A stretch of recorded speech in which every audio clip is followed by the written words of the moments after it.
जब मैं जेल गया तो एक बहुत ही खौफनाक जेल था, और जब मैं पहले दरवाजे से अंदर गया तो मुझे जंजीरों, बड़ी बड़ी चाबियों और हथकड़ियों की झंकार वो सुनाई दी। दो छोटे छोटे कमरे थे जिसके दरमियान में एक मुरब्बा मीटर का एक शीशा लगा हुआ था दीवार में, और उस दीवार के उस तरफ डॉक्टर आफिया बैठी हुई थी। उसकी आंखों में दर्द और कर्ब का एक समंदर था जो वाज़ेह तौर पर नजर आ रहा था। तो उन्होंने मुझे कहा कि पाकिस्तान के अवाम, पाकिस्तान की पॉलिटिकल पार्टीज, पाकिस्तान की पार्लियामेंट, पाकिस्तान की एस्टेब्लिशमेंट, पाकिस्तान की जुडिशरी से ये कहो कि मुझे इस जहन्नम से निकालो। अच्छा सेनेटर साहब, बराए मेहरबानी ये बताएं कि आपकी डॉक्टर आफिया सिद्दीकी साहिबा से मुलाकात हो गई है? जी बिल्कुल, आज मेरी मुलाकात हुई डॉक्टर आफिया सिद्दीकी से, और ये मुलाकात 3 घंटे पर हुई थी। और इस मुलाकात में डॉक्टर आफिया की बहन डॉक्टर फौजिया सिद्दीकी और हमारे जो वकील हैं ह्यूमन राइट्स के क्लायो स्मिथ, वो भी हमारे साथ थे। और अच्छा सेनेटर साहब, सर एक बराए मेहरबानी अगर सिर्फ शुरू से ये बता सकें कि जो ही जब पहली नज़र आपकी डॉक्टर आफिया सिद्दीकी साहबा पर पड़ी तो वो किस हालत में थी और क्या पोजीशन थी उनकी? देखिए, पहले तो जब मैं जेल गया तो एक बहुत ही खौफनाक जेल था, और जब मैं पहले दरवाजे से अंदर गया तो मुझे जंजीरों, बड़ी बड़ी चाबियों और हथकड़ियों की झंकार वो सुनाई दी। जो भी बंदा जाता था उसके साथ बहुत बड़ी चाबियों का गुच्छा, उसके साथ जंजीरें, उसके साथ बड़ी बड़ी हथकड़ियां। तो एक बड़ा, जब कोई बंदा बाहर जाता है और देखता है कि कोई भी अमले का रुकन जो जा रहा होता है, तो जंजीरों की जो एक खौफनाक मौसीकी है वो उससे उसकी आवाज उससे आती है। तो एक तो ये माहौल था। फिर वो बहुत सख्त चेकिंग होती है, जो स्क्रीनिंग होती है, उसके बाद उससे पूरी उस प्रोसेस से हमें गुजारा गया। उस पर तकरीबन 30 मिनट लग गए, कम से कम 30 मिनट उसके ऊपर लग गए। फिर उसके बाद फिर बहुत ही अंदर तकरीबन कोई 4 मंजिला मुख्तलिफ बिल्डिंग्स हैं जिसमें हमें ले जाया गया, और वहां पे 2 छोटे छोटे कमरे थे जिसके दरमियान में एक मुरब्बा मीटर का एक शीशा लगा हुआ था दीवार में, और उस दीवार के उस तरफ डॉक्टर आफिया बैठी हुई थी, और इस तरफ 3 कुर्सियां, चूंकि 3 बंदे, 3 कुर्सियां रखी हुई थी, और दरमियान में रिसीवर के जरिए से, टेलीफोन के जरिए से हमारी बात होती थी शीशे के आर पार। और डॉक्टर आफिया भी उनके जिस्म के ऊपर भी उसी तरह से जंजीरें लगी हुई थी?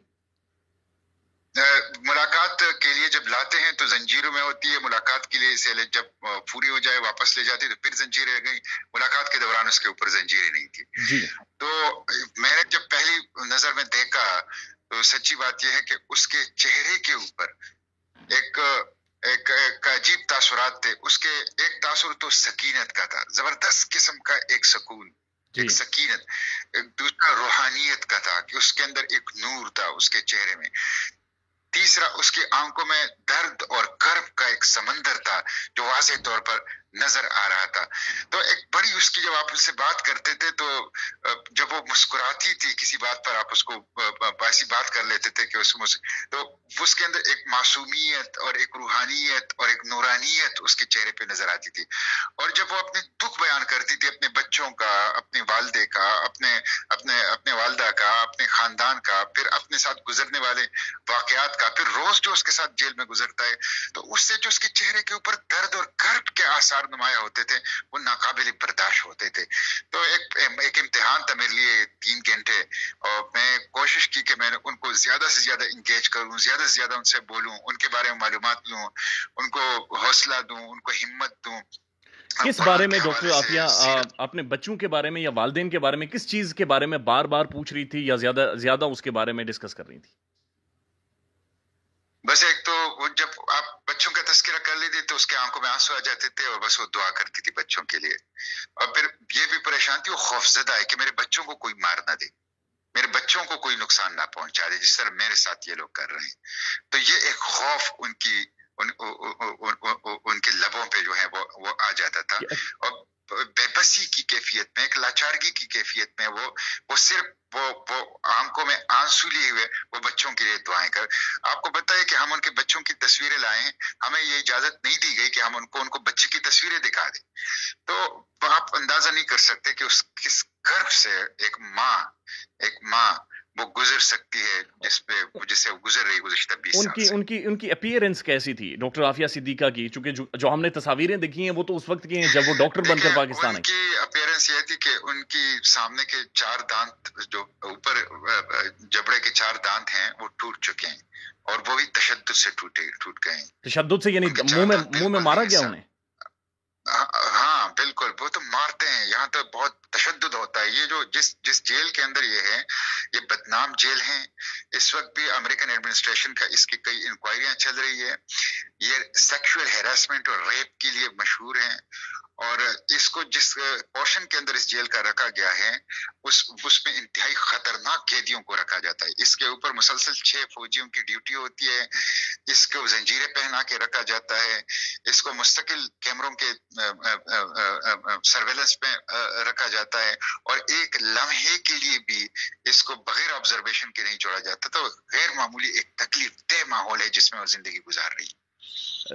तो डॉक्टर सेनेटर साहब, बाहर जो कुछ हो गया, अलकायदा ख़त्म हो गई, अफगानिस्तान के साथ अमेरिका ने बैठ के मामला ठीक कर लिए, सारी चीज़ें सॉर्ट आउट हो गई, डॉक्टर आफिया को बाहर के मामला के बारे में कोई इल्म था कि क्या कुछ हो रहा है? डॉक्टर आफिया के बाहर के मामलात में हल्का फुल्का इल्म था, लेकिन उनका हाफिजा खराब हो चुका है, कमजोर हो चुका है। उनके जो नफ्सियाती तौर पर थोड़ी सी वो डैमेज हो गई थी, चीजों को गुडमुड करती थी, मिस इंटरप्रेट करती थी, और थोड़ी सी उनके बॉडी लैंग्वेज से पता चले नफ्सियाती सारे जिस गर्भ से वो गुजर रही है, रोजाना की बुनियाद पे गुजर रही है। तो वो थोड़ा सा उसके हाफिजे का वो था। मैंने ज्यादा छेड़ा इसलिए नहीं कि मैं उनको दुख नहीं देना चाहता। तो आप लोगों को देखकर 20 सालों के बाद डॉक्टर आफिया का रिएक्शन क्या था? चले, आपने तो बयान किया कि आप लोग क्या महसूस कर रहे थे, वो क्या महसूस कर रही थी? वो मैं आपको बताऊं कि वो थोड़ी सी, मतलब मैंने उनसे पूछा कि आफिया बहन, आपको खाने में कौन सी चीजें पसंद है जी? तो उस बेचारी ने मुझे कहा कि मुझे अब किसी चीज का शौक नहीं रहा, मुझे बस ये है। मैंने कहा मेरा बेटा है, वो बहुत छोटा बेटा है, 10 साल का 12 साल का, वो बहुत अच्छे खाने बनाता है इस उम्र में, और उसको किचन का और खाने बनाने का बहुत शौक है। तो उसने मुझे कहा है कि आंटी से पूछो कि उनको कौन सा खाना पसंद है, ताकि मैं वो खाने बना के उनके नाम पे सदका किया करूं, अल्लाह के नाम पे उनके लिए सदका किया करूं। तो उसने मुझे कहा कि मुझे तो बहुत खुश हुई बच्चे के लिए। कहते हैं अच्छा है कि बच्चे जो हैं वो किचन में जाते हैं, अपना खाना पकाना सीखते हैं, लेकिन फिर साथ कहा कि मुझे तो कोई दिलचस्पी नहीं है जिंदगी से, मेरी दिलचस्पी खत्म हो गई है, और मुझे तो खाने का नहीं, बस सिर्फ अली से, जो छोटा बेटा है मेरा, अली से सिर्फ ये कहो कि खाने जब पकाएं तो अच्छी न्यूट्रिशन वाले खाने पकाएं, उसमें अल्लाह की नाफरमानी की कोई चीज ना हो, और वो गरीबों में बांटा करें। सेनेटर साहब, अपनी माँ का भी जिक्र किया? जी, माँ का जिक्र किया है, और हमने उनको ये नहीं बताया कि उनकी माँ फौत हो चुकी है। और जब मुलाकात खत्म होने वाली थी तो उस पर जब जो गुड बाय हुआ, वो किस नोट के ऊपर हुआ? वो नहीं जाना चाह रही थी। हमें एक दफा उन्होंने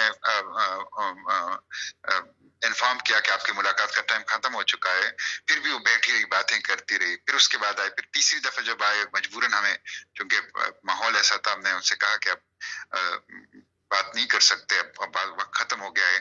तो हमने पहले रिसीवर रखा, उन्होंने बाद में रिसीवर रखा, और वो देखती रही हमें जब हम कमरे से निकल रहे थे, और हाथ हिला रही थी हमें, और कर्ब की एक कैफियत में थी बेचारी। तो सेनेटर साहब, पाकिस्तानियों के लिए कोई पैगाम, हुकूमत से नाराज हैं, हुकूमत के लिए कोई पैगाम? मैंने उनसे ये पूछा कि पाकिस्तानियों के लिए आप क्या पैगाम देंगी?